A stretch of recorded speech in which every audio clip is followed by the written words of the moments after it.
The winter wind cut through the busy New York street as Claire Donovan, the youngest female CEO of a Fortune 500 company, stepped out of her car. She was heading to a charity gala, a night meant to raise funds for wounded veterans. But tonight, she wasn't walking into applause. She was walking straight into trouble. 3 men in tailored suits blocked her path, their smirks sharp enough to slice through her confidence. They weren't strangers, competitors from a rival firm who had been trying to intimidate her for months. Tonight, they had an audience. "Look who finally decided to show up," one of them sneered. "Careful, sweetheart. This isn't the kind of room where you can hide behind boardroom walls." Claire took a deep breath, clutching her small clutch bag tighter.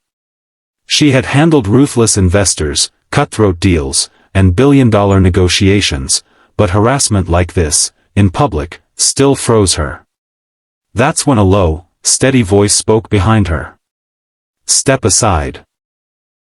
The voice belonged to Jack Mercer, a tall, broad-shouldered man in a worn leather jacket, carrying the air of someone who had seen too much to be impressed by corporate bullies.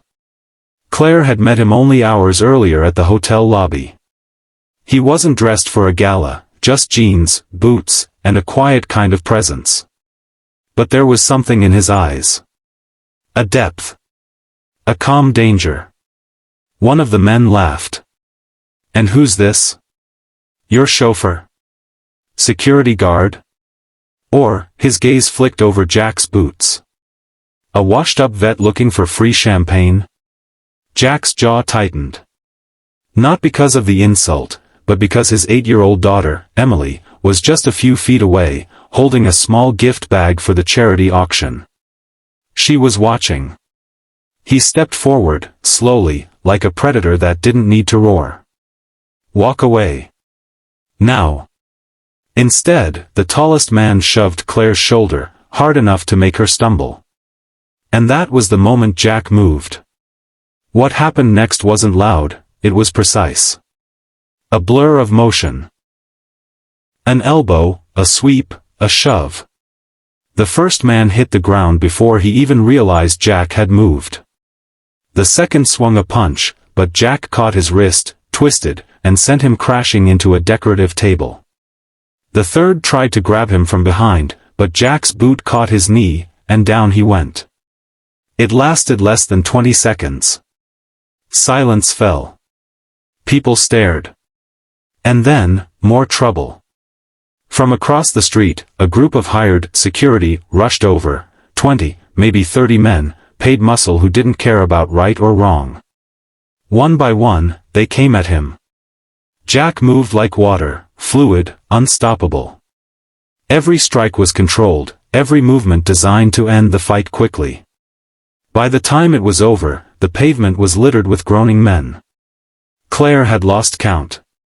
30? 40? Maybe more. The last man standing looked at Jack, then at the others on the ground, and decided tonight wasn't worth it. He backed away. Jack didn't even look winded. Claire stared at him. You're not just a vet." Jack gave a small, almost shy smile. "Navy SEAL. Retired." He glanced down at Emily, who was watching him with wide, proud eyes. "And a single dad. Which means these days, my only mission is keeping her safe." The crowd began clapping, not for the fight, but for what they saw after. Jack bent down to Emily, brushing a curl from her cheek. "You okay, kiddo?" She nodded. "They shouldn't have hurt her," she said, looking at Claire. Claire felt her throat tighten. She had built her life on power, on proving she could be stronger than the men who underestimated her. But tonight, kindness, not power, had been her shield.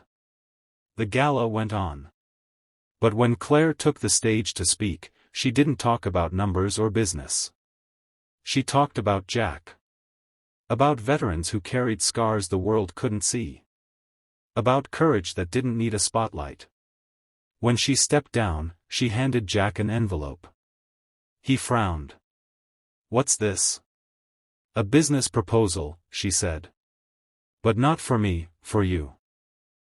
To help train and protect women in high-risk industries. I'll fund it, you run it.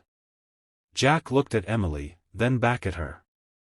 For the first time that night, his eyes softened completely. You've got yourself a deal.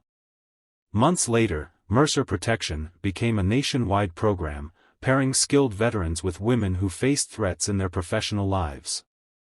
Lives were saved. Confidence was rebuilt. And it all started on a cold night, when a single dad Navy SEAL refused to stand by and watch someone be hurt. He stayed by the exit, leaning quietly against the wall while Emily chattered to Claire about the little stuffed dolphin she had won at the auction. Claire noticed that even in a crowded ballroom, his eyes kept scanning the room, always aware, always ready. When the last guest left, Claire approached him again. "Do you ever relax?" she asked, half teasing. Jack gave a faint smile. "I try. But when you've spent years knowing danger can come from anywhere, relaxing feels like a luxury." They stepped outside together. Snow had started to fall, blanketing the chaos from earlier under a soft, quiet layer. Emily hopped along the curb, catching snowflakes on her tongue, her laughter lightening the air. Claire pulled her coat tighter. "You know, before tonight, I thought I understood strength.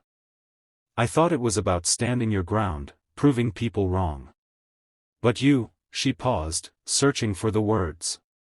"You showed me it's not just about fighting, it's about protecting. About making someone else feel safe enough to breathe."